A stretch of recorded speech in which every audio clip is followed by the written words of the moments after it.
Welcome back to the Pentagon here in Sioux Falls, South Dakota, wrapping up the Field of 68 opening day showcase. Jeff Goodman, Randolph Childress. My name is Rob Dauster.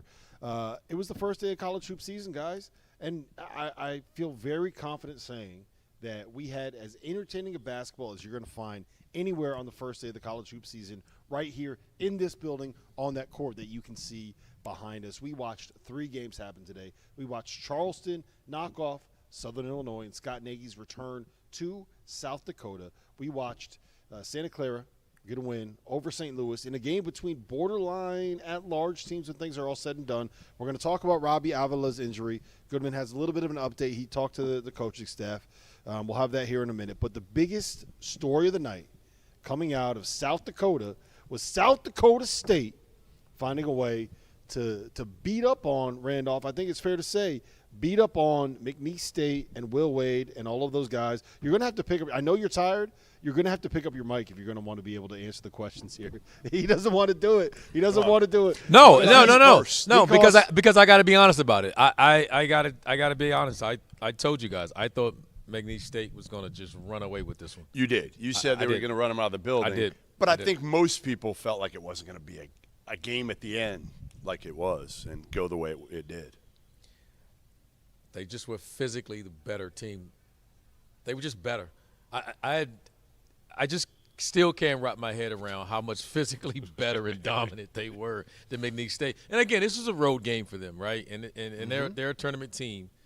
But man, there's not many times where you can say a team physically manhandled a Will Wade McNeese State team, and they were manhandled. But it wasn't even that. It was that you looked at South Dakota State, and then you saw that they were freshman guards. Yes. And you were like, there's no way this team is going to be able to. Yeah, they're mentally tough. And Eric Henderson said it over and over before the game, right? Like, I know we're going to compete. Right. I know we're going to play hard. Okay, Hendu. Like, look at your guys, though. Like, they're going to be overmatched athletically, physically, and experience-wise. But they didn't. They didn't look that way. They controlled the game almost from start to finish. It was start to finish. And they never got rattled, which, again, Henderson said that was going to be the case. But to see it with our own eyes was it was shocking. Yeah, and I think the most impressive part to me was that when you watch those freshmen out there, not a single one of those freshmen looked like freshmen, right? Owen Larson didn't play like a freshman. Physically, he looked like a football player, and that probably helped him adjusting to this level of college basketball. You know how many turnovers he had? Zero. Zero. No turnovers in 34 minutes going up against a team that finished 6th nationally last season in defensive turnover rate. Again, it's not freshmen. It wasn't just Larson. I mean, Jaden Jackson came in and gave him good minutes. Stoney Hadnot was awesome. Unreal. He was awesome. just across the board. I mean, Moores didn't shoot the ball really well, but he challenged guys at the rim. His block shots, his steals. I mean, he just competed his ass off.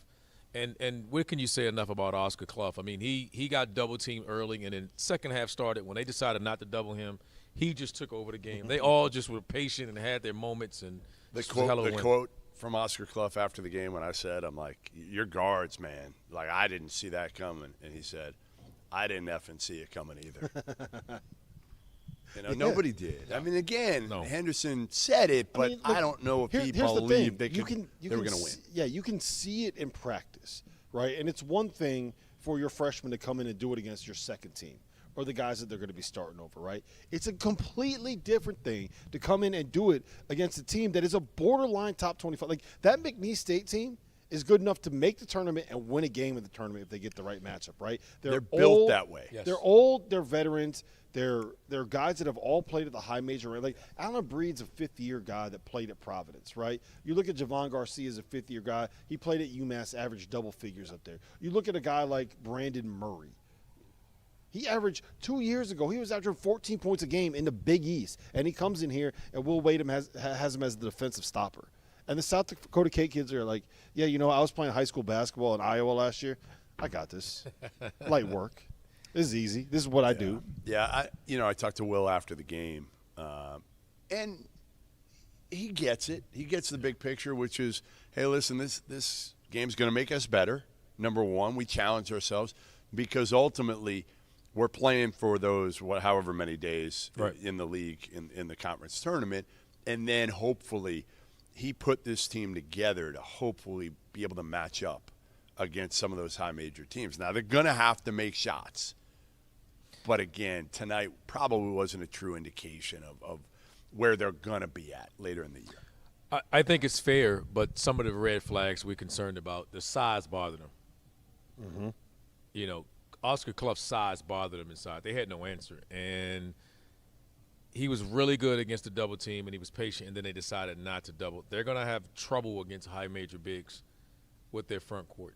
And they're going to be forced to double and got to scramble out of it. Listen, they'll be there in the end, and it matters. This is going to give Will Wade a ton of ammunition to really get after it and get this team. Because I think, like I said before, they were the guard play for South Dakota State looked like they not only were tougher, they looked like they were just better players. And I don't think any of us think that that's a thing that we can count on all year long. But they were tonight. I mean, today they were the tougher play team. like this, No. and you know we all know that. No. But what Henderson did was he brings in a bunch of guys that are winners. Number one, right? They believe they can win. Number two, they're skill guys. They can all shoot. And he gives them the freedom to do that. And he almost I gets think on that them for not doing that. Yes, I think that Joe Seiler making those shots early in the game were huge because they gave them a little bit of confidence. Yes. And, like, there's two ways that you could look at a freshman, right? For our entire crew, I'm Alex Seinert.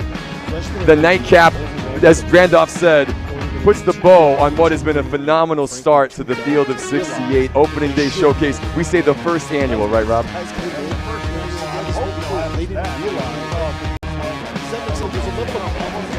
I want to thank all the people, the production staff here. I want to thank all the people that work at the Pentagon, all the people from Sanford Sports. Alex, I want to thank you. It's not easy to jump on here and work with us. We're a different group of guys, and we appreciate you being here. Field of 68. Give Will Wade credit. Yes, I mean, for scheduling taking this game. I mean, he knows Who how it does is that? because there's not many programs that want to play either one of these two teams, right? I mean, there's not many high major. But he didn't want a programs. return game. He could have gotten a return game out of it. He definitely could have. And credit to him. But again, he's preparing his team to do damage when they get into the NCAA tournament. He knows they're in. They're going to win the Southland. They're going to run through it. Yes. They'll be lucky if they lose one game. Right. Games like this is preparing his group for an NCAA tournament, and they weren't ready. And it gives them the ammunition and the motivation to say, hey, guys, we got to get back. We got work to do. We were able to catch up with Eric Henderson after the game today. Goodman was able to sit up here and hang out with him. And there's one thing that I will say about Eric Henderson. There is, I don't know if the positivity is something that rubs off, but I am very glad that you were able to sit there and talk to him because we need a little bit of his positivity to rub off on you. Let's get into that interview. Eric Henderson off of an 80-73 win over McNeese State here in the Pentagon. All right, here with Eric Henderson, fresh off a thrilling win. I don't want to say shocking, but it was a little surprising because of the youth, right? Because of the youth, because of McNeese's experience, a bunch of dudes, and they come in here and you kind of controlled this thing and you said, like, I know we're going to be tough, but when you saw it, was it a little bit different? Well, I had great hope. I'll tell you, as you know, I had great hope, but you never really know how it's going to go. And then, but our guys had confidence, and they believed in themselves, and they trusted their teammates at a high level, and it kind of helped playing in front of our crowd. You know, it was tight late, and it kind of went our way, which is pretty good. Yeah, I mean, your whole kind of deal in this thing, you had to rebound, you had to play tougher, and you had to make shots. You didn't make a ton of them, but Joe certainly made enough early. And then I thought, again, the big play was obviously Oscar's pass at the end to Owen, and he drills that open three. And it was kind of it. You know, that was kind of it. It went quick. It went quick, and they were out of timeout, so I didn't want to call a timeout either. And it was a total team effort. But like you said, Joe got us off to the start, right? He got that lid off the basket right away.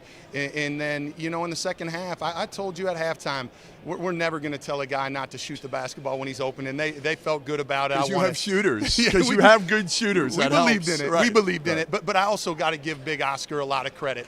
They were taking him away. They were doubling him. And he just found a way to impact the game so much You know, it was a big-time deal. You know, he had 15 rebounds, made the big assists when they need it. He trusted his teammates, you know, and that's what our program's been about a long time. And I'll say this for the other thing, too, Jeff. Like, you know, McNeese State, obviously, they're going to be great. They're great, right? Give them credit for coming here. Yeah, give them credit for that. And also, they've got new guys, too. Yeah. And I know they're old, right? Yeah. I know they're old. Yeah. I know they're experienced. Yeah. But they're going to continue to get better, too. They got to learn how to play together as well, just like we do. When we were talking, and you know, you lose Zeke Mayo to Kansas, you lose William to UCLA, and you're still like optimistic. And I don't know, I thought maybe you had a gummy or something before you're talking to me because you were like so upbeat, and I'm thinking you're crazy. And now I watch these guys, and I'm thinking to myself, like, these are freshmen. Think of how good you can be by the end of the year, next year, down the road, 4 years from now. And I know nobody likes to look that far in the future because of but these are local kids too who value being a South Dakota State Jackrabbit, don't they? Oh yeah, I mean we have a lot of local kids, right? And they understand that they have a little blood in their blue, or blue in their blood, I should say. And so, you know, the portal is what it is, right? And we want to continue to get better every day. I thought we got better today. But it's one game. We understand that. We got to continue to grow as a team, continue to play together and play connected every time we step out on the floor. And I like our chances. I've told you this too before. Like, I don't know if we'll win every game we play. I know we won't. But we believe we're going to win every time we step on the floor. You got winning players. You got kids that come from winning programs, right? Owen Larson believes he's going to win every time he goes out there, doesn't he? Absolutely. All those guys do, you know. And I just the thing I was most proud about is just our trust in each other. And nobody tried to do too much. You know, I thought Stoney had not. Jaden Jackson, they came in, and the two other freshmen and had big plays for us, you know. So it was a total team effort. All right, so what are you more proud of this weekend? Are you more proud of winning this game or at the wedding being able to stay on the mechanical bull from what you said, and I'm not sure, this is not confirmed, this is unconfirmed, for 12 seconds? I'm pretty proud of both of them, to be honest with you. I thought 12 seconds was pretty good. My nephew's wedding, he's a cowboy, and he had that mechanical bull, and oh man, I didn't want to get on it. We need video. There's no video. If there's no video out there, there's not. Please get it to us. There's not. What did you make sure nobody would take video? No video. No video allowed. None. All right, listen. Thanks for being a really good host. This is a heck of an event. We can't wait to come back next season, and these young guys are going to be a year older. Well, I appreciate you believing in this place, Jeff, and I know we talked early about this, and this is a great venue, right, for basketball, and obviously it's even better for us when it's full of Jackrabbits fans. I'm not negligent to that. But how are you going to celebrate? Yeah, you know, I'll probably go watch Long Beach State at 9:30 because that's the next one. All right. Thanks, appreciate you. Appreciate it. Yep. That was Eric Henderson. And before we kind of put a bow on this and move on to the St. Louis game, guys, I do think, one, we've said we got to give credit to Will Wade for playing this game. If they do end up making a run of the tournament, like, how would this, Randolph, prepare them for being able to play in an NCAA tournament setting? Talking to the mic, sir. I think they got to figure out a way to deal with the length and size that they're going to face with a high major program. Mm-hmm. And putting a big like Clough in drops, it took away the lobs from Shoemaker. It took away the lob threat, which is a big part of their offense. So there was no reason for it to help down.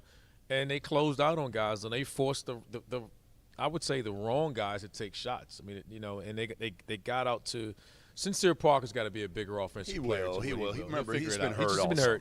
He's coming off a significant injury, and I think he'll be fine. I think, but just from what we've seen of their games, from the way everyone plays historically, they're going to need DJ Richards and they need Sincere Parker to be consistent three-point shooters with those guys, and I think that's part of it. But, again, they still need balance inside. And to play against high major, they're going to play against Alabama. They're going to play against Mississippi State. Mm-hmm. You know, they're going to play some other high major games, and they're going to have trouble with length.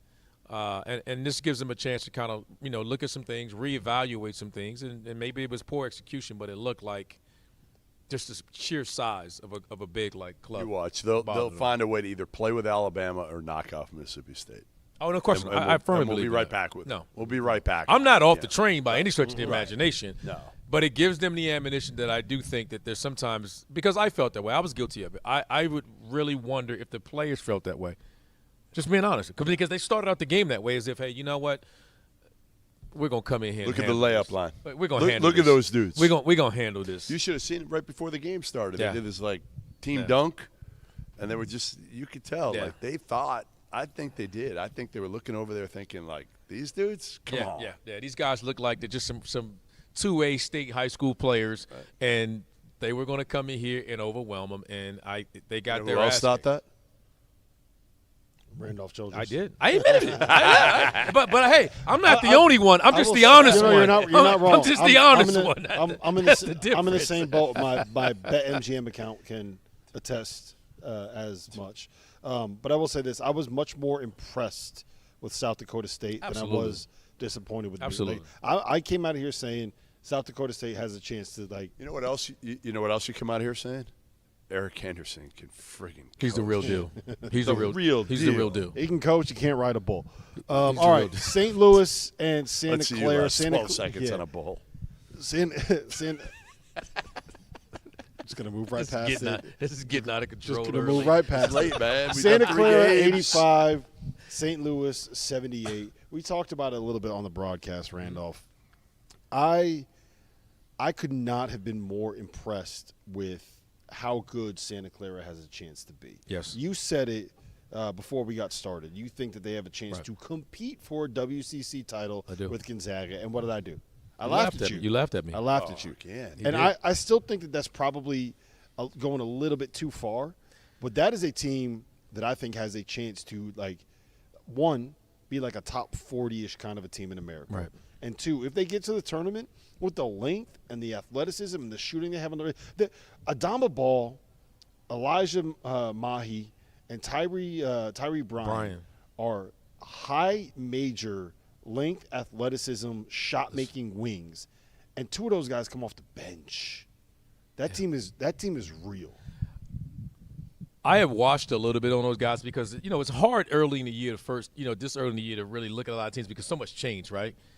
But when you watch Santa Clara, you saw this, right? This is a lot returned. So you could go back and watch this team a year ago, which is why I was so high on them.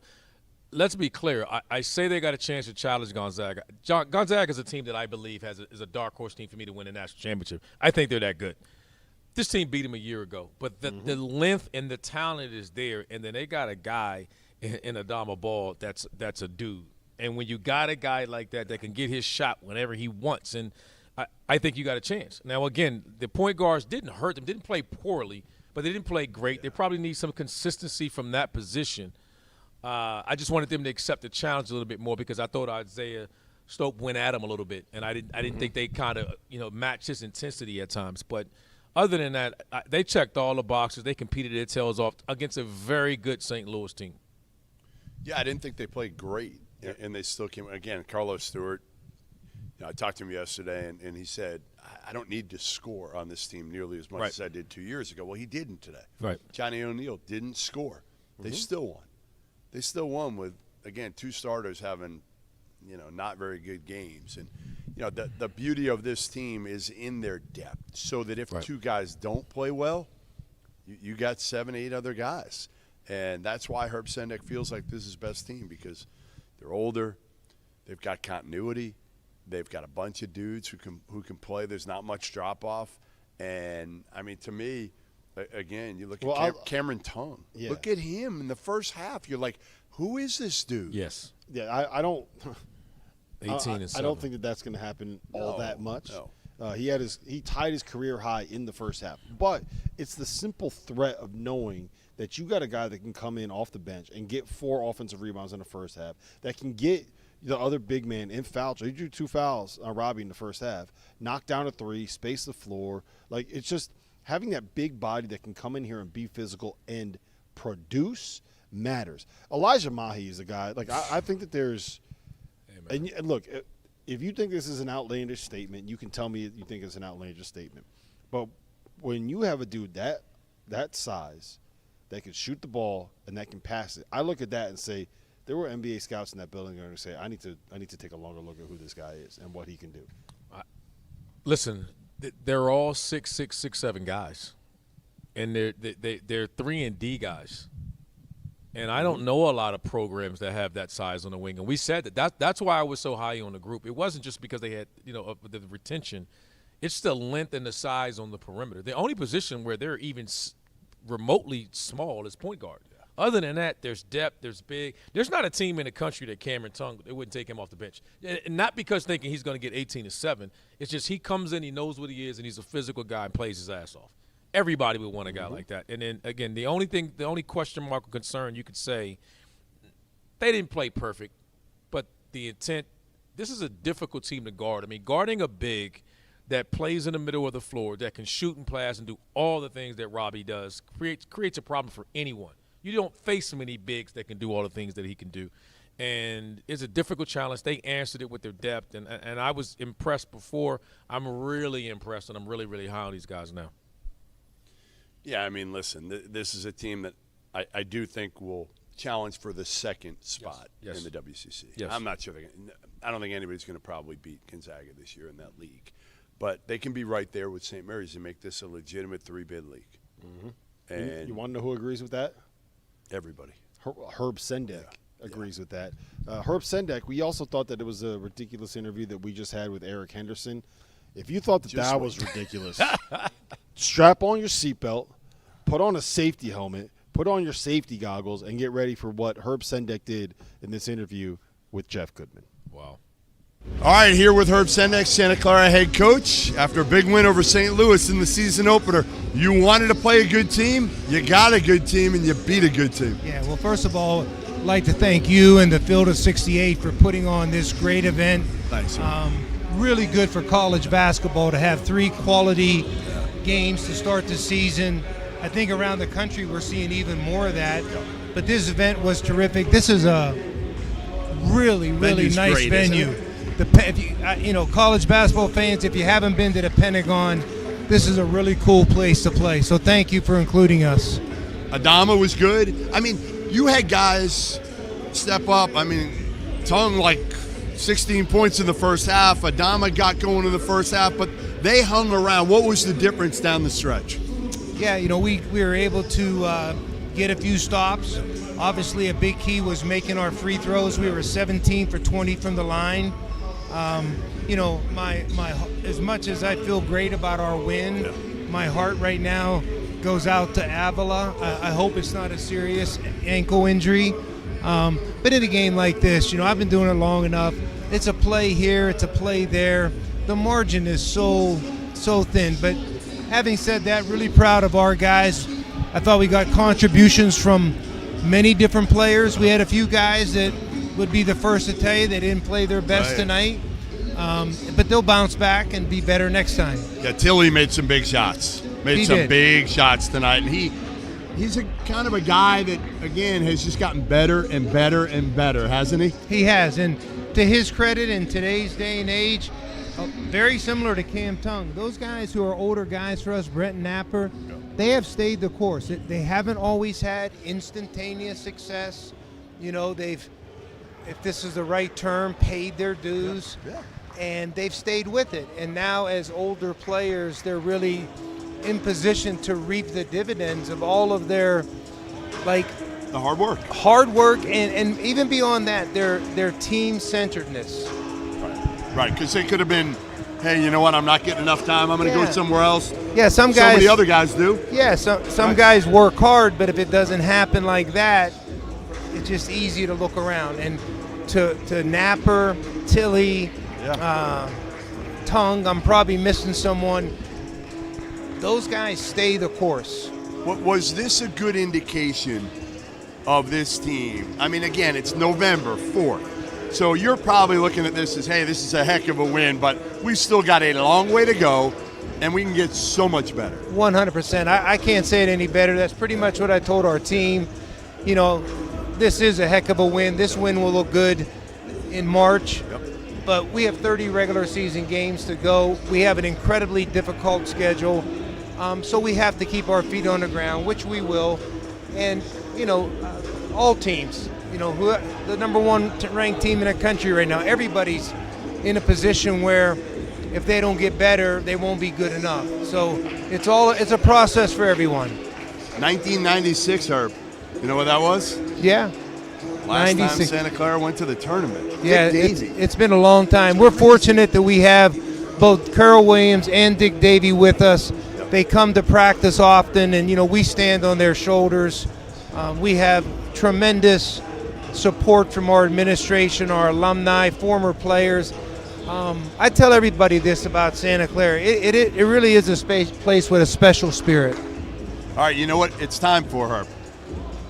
Remember what we did in Vegas? I'm ready. We did it in Vegas.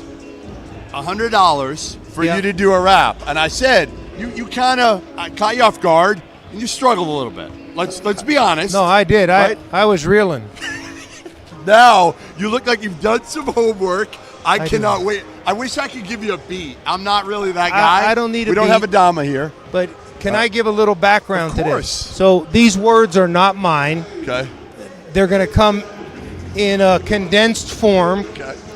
But we recently lost one of the giants in our sport, a guy named Bill Shea. Yeah. Coach Shea was a Marine. He coached for decades, won over 900 games at Allegheny Community College in Pittsburgh. He helped more people than most anyone who ever walked the earth. He was a teacher and a mentor of mine. And he was always trying to help kids in the city who were dealing with problems, specifically drugs. And years ago, he wrote this rap. So it's just perfect, almost providential, because we lost Coach a few weeks ago, that you would ask me to do this. All right. So I won't do it justice. I won't do it justice. Do the best you can. I'm going to do the best I All can. right, here we go. When you look in the mirror, what do you see? A face with drugs or one that's free? If you're not free, pass the key. Look at last night. You were uptight. You didn't see the light. To cruise and booze and turn some shoes, and now you're paying the big blue dudes. Do you have a thing called ice? Have your head in a vice?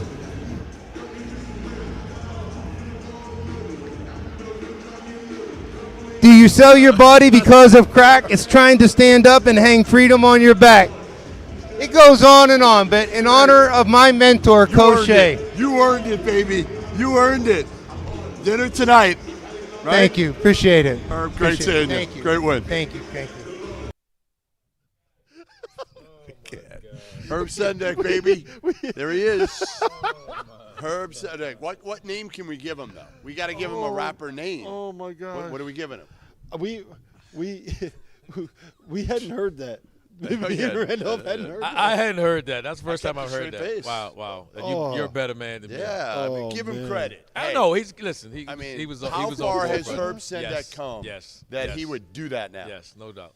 Awesome. No doubt. No, he did man. after a win, obviously. It feels a lot better. Sure Had a does. great win at Sure that. does. All right, the big, probably the headline story coming out of the Field of 68 opening day showcase was Kareem Abdul-Jabbar, Larry Nerd, All right, just Baby Jokic. How about you say his real name? He got hurt. Robbie Avila. All right, thank you. Got hurt. Yes. Sprained his right ankle, same ankle he hurt before. What do you know? What Yeah, update I do you have? talked to Josh Schertz afterwards, and it doesn't sound great. I mean, it sounds like it's pretty much the same injury. You know, he had the grade 2 sprain before, kept him out for, 3-4 weeks in the offseason. My guess is they're going to be conservative. Right. That's certainly what Josh told me. Hey, we're not going to put him in harm's way here. We're going to take it slow with him. He walked out on crutches with his mom out of the arena, and I think he's probably going to be out 4 to 6 weeks. I don't know if we'll see him before league play. Yeah, he may be out. So I mean, it looked bad when it happened. We'll wait and see. I mean, this team, he's the identity of this team. And like I said, I stand on he's the best passing big in the league, and he scores in so many different ways off the dribble. He creates angles. He shoots threes. More importantly, he's just there. He's the guy. He's the glue to this team, and I don't know what they're going to do without him. The thing that's hard about it is it's not like this is a piece, right? If Santa Clara didn't have a Dama Ball, there's still things that they could do to kind of run their offense and do what they do, right? When you don't have Robbie Avila, who changes so much of what you want to be offensively and how you play where you can have him situated on the floor. One of the things that Josh said to us over the course of like the last couple of days preparing for this was that the hard thing for them was getting used to playing with Robbie and running the offense out there, because it's so different having him, knowing when to cut, knowing where to be, knowing when to expect the ball. And they were just starting to get used to that, and now you're going to have to go through another, I don't know, 2, 3, 4, 5, 6. You don't know Kobe Johnson either. Yes. We don't know if he'll be back right away. Right. Yeah. So you could be down to your top player, your best defensive perimeter defender, and then you do everything, that you play through. And he just started to I thought he came out of the gate slow. You could see he wasn't himself. It took him a little while to get comfortable. And then he starts to get going, and that happens. Yeah, you just feel tough for him because, again, this is a kid who followed his coach to St. Louis. You could tell how much kind of – he did all of the things that you want a college athlete to do and buy into. It just, he sucks, did the man. It's diet, not fair, everything. so. He's trying to get his body in good shape, all that. He looks better, even though he was out for a while. So St. Louis is going to have a rough time here the rest of the non-conference slate for sure. Let's just hope that it wasn't as bad as it looks, and this is one of those ones where you wake up the next morning and it feels a little bit better, and maybe it hurt more because I'm knocking on wood here. It hurt more because it was the ankle that he had already injured. Let's get into the first game of the day. Charleston 90, Southern Illinois 80, and I think the number one biggest story, biggest talking point is the big fella, Ante Brozovic. Jeff, you've seen him a lot. You've been around that Charleston program. Did you know that he's living in Charleston now that he's homeless? He's staying down there. I don't think anybody knows that. But you've been around this program. Was that something that you expected, like that level of? We knew how good he was. I was not. I'll be honest. I was not ready for 27-8, 4 dimes, a couple blocks, a couple threes. No, he's taken his game to a different level, and part of it is because Chris Mack has challenged him to do that. With Pat Kelsey, he was one of the guys. Yeah. Now he's the guy, and as RC said before the game, even it's going to be interesting to see, like playing 32, 33 minutes. Yeah. Is he going to wear down? He did not wear down at all. And he's so skilled. There's just not much he can't do, right? Like, again, both hands, facing up, posting up, passing it. He looked like, honestly, one of the best big men in the country today. Chris Mack has forced him to stay down, go down low and stay down low, and he's playing outside. And I think with the freedom of playing with Kelsey before, he probably shot more jumpers in the flow of the game than you would like for him to. Mack just said, get your butt down there. They can't guard you. And he just made the adjustment. He put a bigger guy on him when Jose Morena came in and had size. He just moved him around and used his size against him. I mean, he just was toying with everyone. His body well, He did. And like he has that ability to go and he spin baseline on either side. He's a tough out, and now with the guys that they have, I mean, shout out to C.J. Fulton. How good was he today? Terrific. I mean, just elevated his game, and they looked as good as advertised. And they were only going to get better as they get healthy, and you get Djokovic gets his legs up under him and figures out. And he's going to have a great job, to me, if he just lets everything come to him and just plays off Bergevich. That's going to be the hard part for him, is kind of figuring out where he can operate on the floor, right? I think they're both versatile, though. They both got some versatility. But they're both kind of like there's a little bit of an overlap there, especially when you're playing a 5-out offense where if you're running stuff through Brozovic and he's in the post and you got Djokovic out there and it's like, okay, I'm out here, but am I spacing the floor? Like, what am I supposed to do? If I'm driving this lane here, is he going to get in the way? So I think that there's still a little bit of a learning curve when it comes how they can impact a game when they're both on the floor together. And that, honestly, is probably just reps and practice. The big difference is going to be Darian Boyd, when he gets healthy. We talked – I don't know if you guys talked about it on the broadcast. He's cleared to play 5-on-5 and play contact right now. He was in practice. He went through the whole warm-up. He walked out of the locker room after the warm-up, dripping sweat to go sit on the bench. He can play in a game as soon as he passes a strength test that says that his right leg – is within 10% as strong as his left leg is, or the injured leg. I think we'll see him when when they come to when Charleston, Liberty, FAU play in the round robin that we're going to televise November 15th through 17th. I think he'll be ready for that, but he won't be close to 100% probably until January. But man, Charleston, Towson, January 4th in Charleston, it's going to be a hell of a game. The more time he gets, the more comfortable he's going to get, because when he gets cleared physically, it's the mental hurdle he's going to have to play against. But they got the equalizer. They got Ante Bergevich is going to be a guy that if they just play through him, he's shown you that. And another guy, we got to give credit to Tavares today. He was awesome. He was really good and showed you. So everyone just so fall down in a pecking order when Debo comes back. But I think those guys help him, right? Tavares actually, you're right. I mean, Debo being out, if they can withstand it, right? If they can withstand the next few weeks, and Tavares steps forward, you look at now what you've got, right? You got 7 dudes, 7 guys that you feel really good about, and then, from there you still got to figure out probably an 8th. Yeah, it was really funny when we were talking to Mac. We talked to him before Boyd was able to get into a practice, right? Before he was able to play the 5-on-5. He was like, yeah, we'll see. I think he'll be good. He looks good on film. And then we see him today, and he was like, boys, just wait. So when they kind of get going and get to full strength, it's going to be a lot of fun to watch them and Towson play. Towson right now is playing at St. Mary's. That game won't be over until this show is over, and we are hopefully back into sleep. I got a 5 a.m. flight tomorrow morning. I got to leave for the airport at about 3:45 in the morning. It's going to be not a lot of sleep tonight. Not a lot of sleep. DePaul survived, just in case you were wondering. Yes, let's go. There hasn't been one bad loss. Everybody here was worried about how bad the Big East was. Yeah, you know what? Xavier struggled. They won. DePaul struggled. They won. Seton Hall struggled. They won. That's what counts, Jeff. Undefeated. Providence struggled. They won. They won. The Big East. Your Friars. Still undefeated. The Friars found a way to get done. Hey, against the Central Connecticut State Blue Devils. Listen, you caught up with Chris Mack up here after the game. Let's hear from him and how excited he was about finally being back in the Division I coaching ranks. You've coached a lot of really good players. Coached against a lot of really good players. Ante Bergevich was terrific tonight in every phase, right? Passed it. Patience, could score, both hands, face up. Like, he did everything tonight. How impressive was it to watch him, your first time you're coaching him? I mean, I've seen him every day, Jeff. I mean, he does the same thing in practice every single day. And so sometimes as a coach, you start to think like, man, can anybody play post defense? But, look at Southern Illinois. They had 4 kids that he put in foul trouble, not to mention what he did in terms of his passing ability. He's so clever. He's so poised. I loved his leadership. We jumped our guys in the huddle right down the stretch. Between he and CJ, I couldn't ask for better leaders.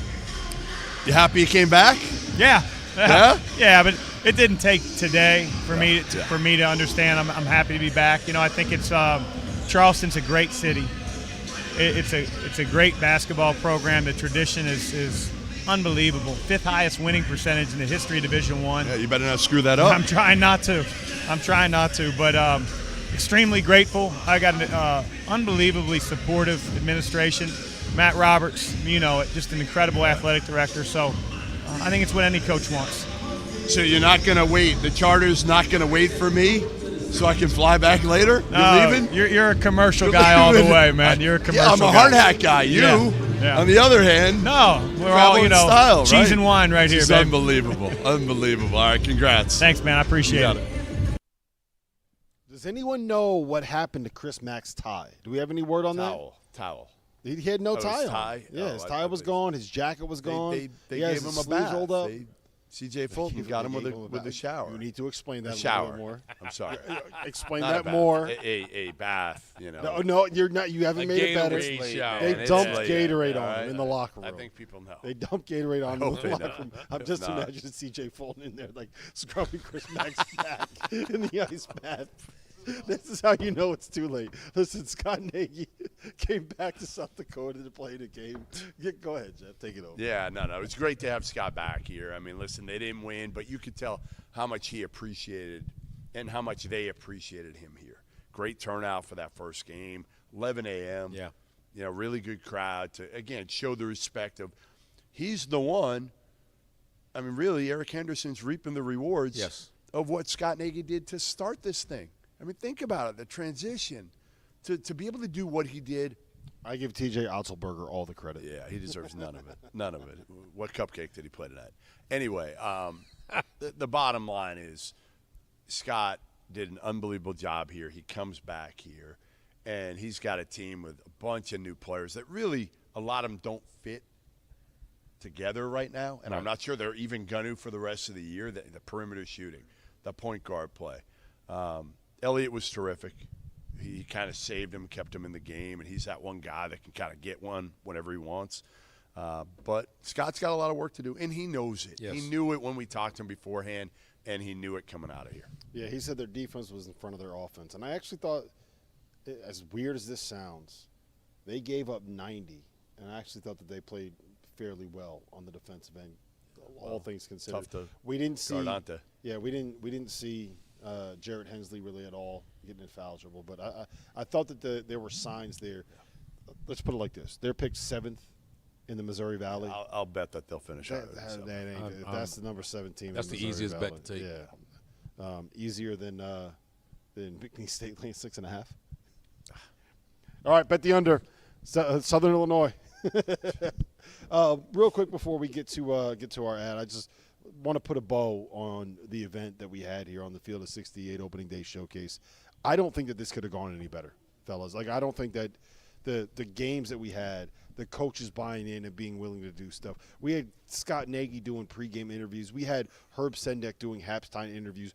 We had Will Wade eating At a timeout. Chislic during the game while the game was going on. He's sitting over there eating Chislic, and it's just the people. We had fun. Listen, Yeah. what have the I always people said? from What do we wanna Sanford do? Sports, they were Terry, awesome. Jesse, everybody, like the They made setup this that we thing had work. here. They made – listen, Hey, we did our shout part. out to Ryan Freeber too, our That's right. gopher. Yep. He great at getting coffee. Yep. Great at making I runs didn't for get Jimmy coffee. John sandwiches. By the way, I didn't get a coffee from him. He got us pizza. He figured it all out. No, in all seriousness, like the way that this thing ran, couldn't. I don't think it could have gone I will better say this based to on anybody, mine. any team looking to play here, like, yes, it's not easy to get here. We know that. But, man, it's worth it because this facility, this arena is awesome. The community. people are incredible. Yeah. The hotels, listen, hotel on Phillips, unbelievable. They have an awesome hotel bar. They You do. literally walk into I think it's an old bank Vault. Yeah. Huge bank vault. Yeah. I hadn't been to the bar, Rob, so I Yeah. don't know about Next that. year, We didn't have RC. time. Rob, you might have had time. Me and RC were working. Yeah, we had stuff to We do. were working. I got here it took me 13 hours to get here. I spent Probably 5.5 right and to the bar. Right to the bar. You knew what the bar was. I can tell you everything you need to know about the Chicago O'Hare American let's Airport move forward. Lounge. Let's move I got forward. that locked We in don't for wanna you. hear it. Next year, what we're going to do is when we go to the vault, we're going to lock Goodman in there, and then we're going to have the broadcast is going to be 10 times This better. is money in there. Listen, I'm all right. There was 177 other games across college basketball. Most of them suck. I made up that number. I don't know how. There were a lot of other games in college basketball today. We're going to get into some of the biggest storylines coming out of college basketball's opening day coming up next. If you haven't heard by now, we have partnered with BetMGM for this season. We'll be using BetMGM lines to make all of our picks, and we'll have special offers for the listeners and the viewers. Download the BetMGM app and sign up using the bonus code FIELD. Deposit at least $10 and place your first wager on any game, and you'll receive up to $1,500 in bonus bets. Go download the BetMGM app and use the code FIELD today.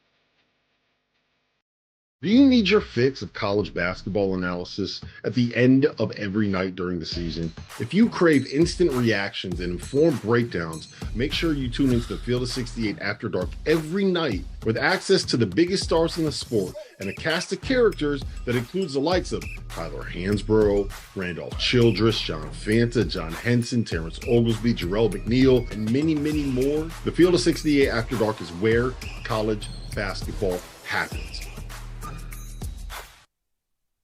Field of 68 After Dark, where college basketball happens. How about that tagline, fellas? All I right. came up with that I like all it. by myself. You'd never seen that commercial before, had you? No, I still haven't. Okay, good. Glad you're locked in. Listen, a lot happened in the college basketball world today. Texas A&M, as of right now, was the first ranked team to lose in college basketball. Who ranked them? You? Were they ranked in Field of 68? Yes, they were pretty much a consensus. I didn't rank them. I think you are the only one that didn't rank them. And you know what? There's your victory lap. Go run and take your victory lap. Go run. Go, see you. All right, this is great. Con Knippel, 22 points tonight. Cooper Flagg at 15, 10 and 5, 18, 7 and 5, whatever it was. I'm distracted now. What do you make of these Duke freshmen? What do you make of this Duke star? They're as good as advertised. I've seen them, work out, have an inter-squad scrimmage. He's actually taking his victory. I can't take this guy seriously. We're all sleep deprived here. in Sioux Falls. Here we go. Where'd he go? Oh, there he goes. Look at that. God. That is the longest that Jeff Goodman has ever run his entire life. He just slid into home. I can't. What is going on? What is going on? I can't believe you. I will give you credit. I thought there was no chance in hell that you would actually take a victory lap, and you slid into home in a suit. Yeah. Okay, hey, look. I made it. Toast of the night. Cheers, Jeff Goodman. All right. I'm a little winded. Conker Nipple at 22. This ain't pickleball over there. Duke freshman go. Talk, Goodman. I mean, they're as good as advertised. And those who don't know, you heard so much about Cooper Flagg. He started out slow, but he picked it up. And Con Knippel, if you don't know him, get to know him. He's the real deal. And he's been as good as any freshman that on that team, and they're loaded with it. My only concern about Duke, as I said, they're Final Four. They're San Antonio talent. They're going to need to consistently get a good point guard play. Yeah, I'm not sure they have that, but they have Cooper Flagg. So he's kind of a point guard. Yes. As a point forward. You're so out of breath still. Yeah. I'm tired. It's been a long day. I'll pick it up. Sweating. I will say this. It reminds me a little Max bit. towel? There it is, Max towel. It reminds me. This thing is disgusting. I'm not using this. Give me a real towel.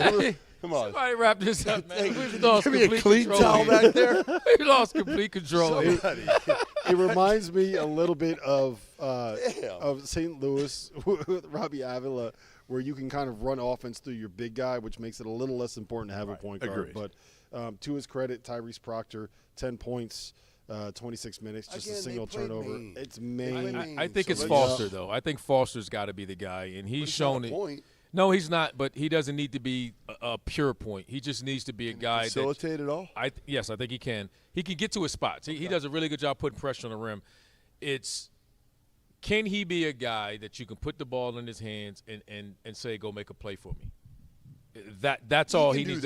He to can in the last few minutes of a game when you need, as we saw tonight, we saw some high-level point guard play and just make plays. And that's all I'm saying for Duke, because Tyrese Proctor's a good player, but he's not a guy that spends time in the paint putting pressure on the rim. No. Foster is that guy.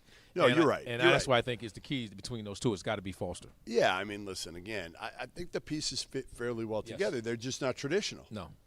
That's all. And they crushed it with the transfer portal, too, and with the experience and the guys. Great guys coming off the bench. Absolutely. Great role guys coming off the bench that aren't freshmen that are going to pout because they're not playing enough. These guys are going to be happy playing, 12, 15, 18 minutes. Kentucky, 103. Wright State, 62. Louisville, 93. Morehead State, 45. You want to take a victory lap for the Louisville win?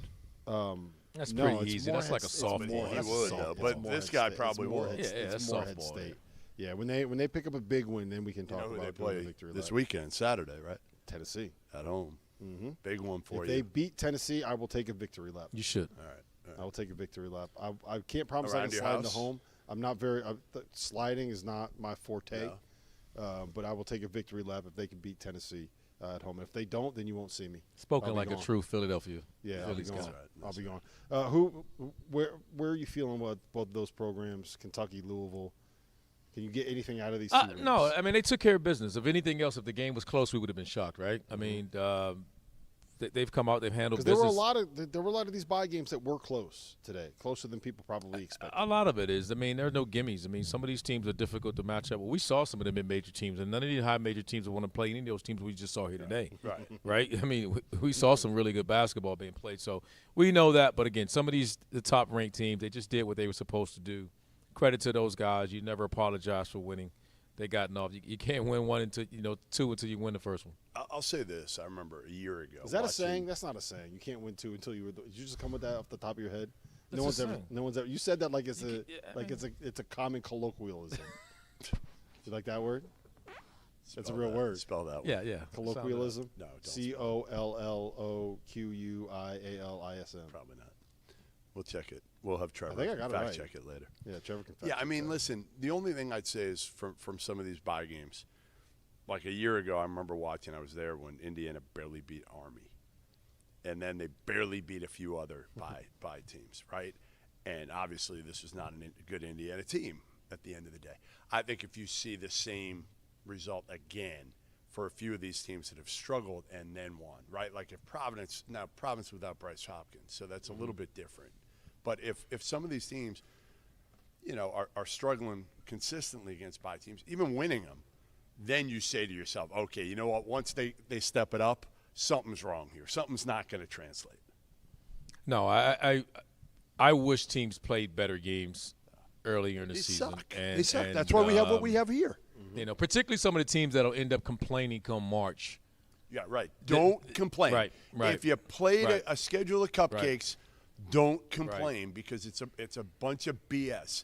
Play people. I don't care how good your league is, whatever it is, unless, again, and even really if you're a guy on the hot seat and you need to win, well, then if you put yourself in the situation of being in the NCAA tournament, hey, the only time I give people a little bit of leeway and benefit of the doubt is when you have a really young team that is not where you don't think that you're that good. And you want to build the confidence. Depends who you are, in the though. moment. Year one, year two, So right unless now- you're a perennial NCAA tournament team. If you're a team that has not made it and you need to get in, then freaking schedule good opponents to give yourself a chance. Stop relying on just your league because unless you're a dominant team in your league, and when you get to the Power 5 teams, you're going to beat yourselves up. You're going to beat each other up. Right, Duke's going to finish among the top teams. Well, right, you're going to have here's the other problem outside of that schedule a better non-conference schedule. Here's the other problem with it. In these 18-team leagues, you're not always going to get the best teams at home, right? If you're in the Big Ten right now and you play 20 league games and you only get 3 of them at home or 3 of them home and home, there's no guarantee that you're getting Purdue and Indiana and Michigan Well, that's State. where Look look at Indiana's schedule this year. Look at who they have at home. It's garbage. And then they go to the Bahamas, so they have to play a couple tough games in an MTE. But other than that, if they don't do well in the MTE, it puts a lot of pressure on you having a win in the Big Ten. And the Big Ten this year isn't overwhelming. But the difference in Indiana is they're starting the season like in the top 15 preseason in the country. So they're already there, right? They just have to lose their way out of the tournament. If they just hold court, they're there. I'm talking about the teams that are not nationally ranked, that 30 to 40 to 50 group. You're not in. You got to play your way into the tournament, and that's the key. To assure yourself of just playing cupcakes and then waiting till you get into your conference play. It's just, I think it's a big mistake. And I know you say, hey, we play 18 games. Well, you're going to win some, you're going to lose some in your league. The leagues, I don't care. Every league is tough once it gets into their own league. And we get to the March and you get tired. Everybody's complaining and everybody's crying about my league's the best and my league's the best. And they come to us when we're calling the games out. It's promote us. Freaking schedule somebody, play some better games, and then put your destiny in your own hands. I'll tell you what. You will get a lot more of us riding for you if you go out there and you play home and homes against top 25 teams, let's say you play 4 non-conference games against top 25 teams that aren't in MTE, 2 of them away from home, and you lose 3 of them Like on one possession Pearl's buckets. a great example at Auburn. He You plays will, people. But if you're right there, like let's say that you lose on the buzzer at Auburn, right, and you're a high major team, there isn't a single person on the planet that's going to be like, yeah, they stink. They just lost it. No, you Tom lost it on Izzo. the buzzer on the road. Tom Do Izzo. that. You're always going to get the benefit of the doubt if you challenge yourself, and that's what we want. And Tom Izzo's schedule, not conference. Take a look at it. Not that good this year. But very good. He's built up enough equity with me. It doesn't matter. No, I understand that. But all I'm saying is it's kind of surprising. If you really look at it, you're going to be like, well, really? Wow. For this year, that would surprise me. all right, guys, let's get through these last couple of things. Texas A&M goes on the road, challenges themselves. Big 12 opponent, UCF, top 100-ish kind of Ken Pom team in the preseason. But it's still UCF. Are you worried about Texas A&M? I know I'm going to RC. I'm not worried Can about I say something before Go ahead. What if I RC say says no? what if he's worried about him? I will say this. I don't think it was smart, but I give Buzz Williams credit for scheduling this game because he had some awful schedules a few years ago, atrocious non-conference schedules. So I give him credit.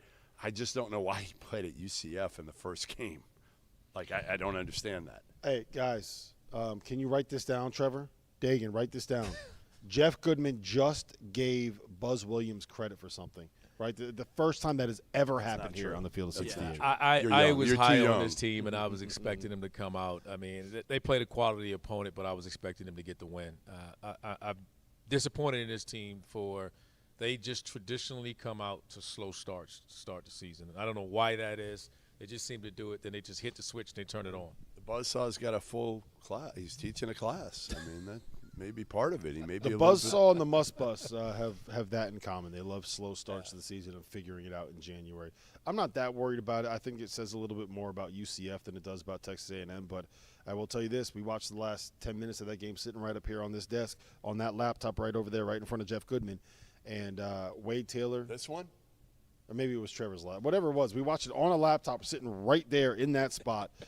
Wade Taylor, not the best decisions down the stretch. 4 for 15 from the floor. I think that's a little bit of a red flag to me, some of those issues. But it doesn't surprise you. Randolph. Texas A&M. Randolph.